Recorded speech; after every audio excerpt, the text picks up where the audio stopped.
ఏంటమ్మా చాలా సంతోషంగా కనిపిస్తున్నావు? ఏంటి విషయం? గుడ్ న్యూస్ అన్నయ్య. ఏంటమ్మా అది? కూర్చో అన్నయ్య, చెప్తాను.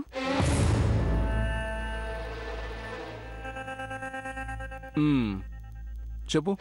అది ఒక్క నిమిషం, నేను చెప్తాను. నువ్వు గుడ్ న్యూస్ అన్నావంటే అది డెఫినెట్గా దేవుడికి సంబంధించిన విషయమే అయి ఉంటుంది. I'm right? అవునన్నయ్య,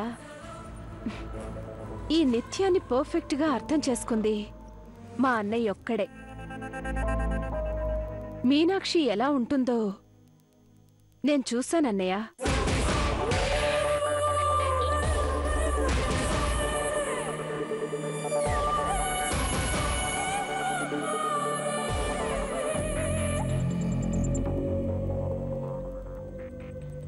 తను ఎలా ఉంటుంది?